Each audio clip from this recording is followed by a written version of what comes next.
මම වෛද්‍ය දිලුක්ෂ පෙළපිටිය මම වකුගඩු රෝග විශේෂඥවරියක්. ඔබට වකුගඩු රෝගවල රෝග ලක්ෂණ ගැන පොඩ්ඩක් දැනුවත් කිරීමක් කරන්න තමයි බලාපොරොත්තු වෙන්නේ. ඒතර වකුගඩු රෝග වල තියෙන ප්‍රධානම ප්‍රශ්නේ තමයි මූලික අවධියේදී කිසිම රෝග ලක්ෂණයක් ඇති වෙන්නේ නැති එක. එතකොට සහ ඊට අමතරව තමන්ට තියෙන වකුගඩු අකර්මණ්‍යතාවය නැත්නම් වකුගඩු දුර්වල වීමට බලපාපු හේතු සාධකයේ අනුවත් ඒ රෝග ලක්ෂණ විවිධාකාර වෙන්න පුළුවන්.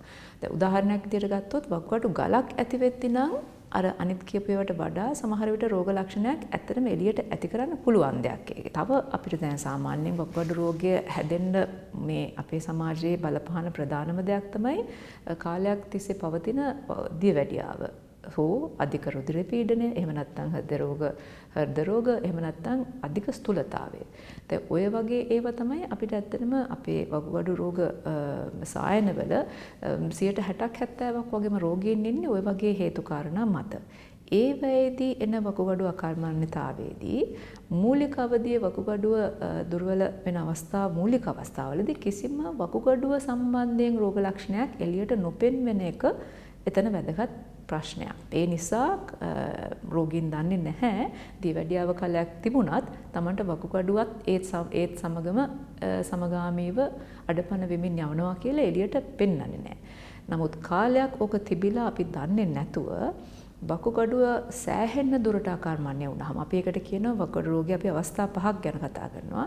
මූලික 3 අවස්ථාවම එච්චර රෝග ලක්ෂණ එළියට පෙන්වන්නේ නැහැ. නමුත් 4 වෙනි අදියරේ පහු කරමින් යනකොට විශේෂයෙන් 5 වෙනි අදියරට ළඟා වෙනකොට නොයෙක් රෝග ලක්ෂණ මතුවෙන්න පුළුවන්. උදාහරණයක් විදිහට ශරීරයේ අවපැහැගැන්වීම. එතකොට එනයන් තින්නවට වඩා චුට්ටක් කළු ගැහෙන ස්වභාවයක් තියෙනවා. ඒත් ඒක ශරීරයේ කැසීම්, හැම අධික ලෙස වියලීම් සහ කළු පාට පොඩි පළු සහිතව පොඩි දද වගේ ඇති වෙලා කැසීම් ඇති වෙන්න ඉඩ තියෙනවා. ඒට අමතරව කෑම අරුචිය එන්න පුළුවන්. ඒත් එක්ක ඔක්කාර ගතිය වමනය එන්න පුළුවන්.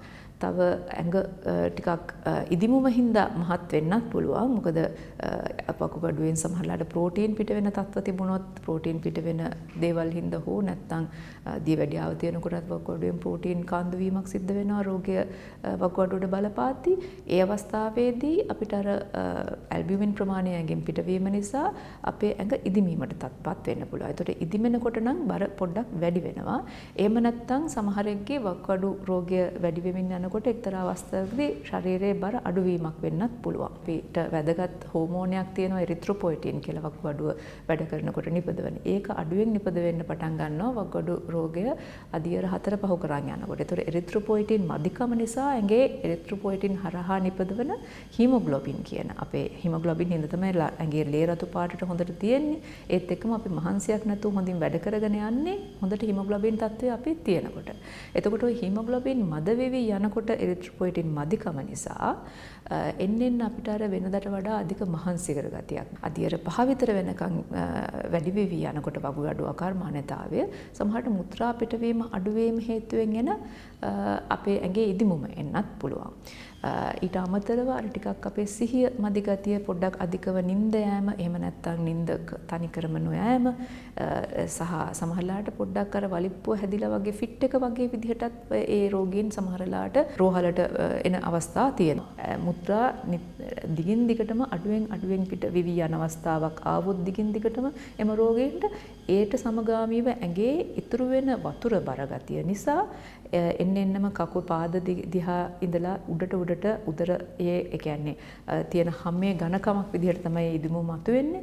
ඊට පස්සේ ඉතින් පෙනහැල්ලටත් පොඩ්ඩක් වතුර ගතිය පිරෙන්න අරගෙන අර හුස්ම ගන්න අපහසු තත්වයකටපත් වෙන්න පුළුවන්. කියනවා අපිට කියන්න දැන් වකුගඩුව දුර්වල වෙනකොට පොටෑසියම් ඇඟෙන් පිටවීමේ පොඩි අපහසුයක් එන්න පුළුවන් සමහර රෝගීන්ගේ.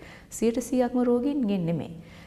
ඔතන වරද්දවනවා සමහරව. මොකද පොටෑසියම් තියෙන බහුල ආහාර හැමෝම කන්න හොඳ නෑ වකුගඩු ප්‍රශ්නය තියෙන අය කියලා යන ජනමතයක් තියෙනවා. ඒකත් වැරදි. පොටෑසියම් සාමාන්‍ය අගයක තියෙන කෙනෙක්ට එහෙම පොටෑසියම් තියෙන ආහාර නොකා ඉන්න අවශ්‍ය නැහැ.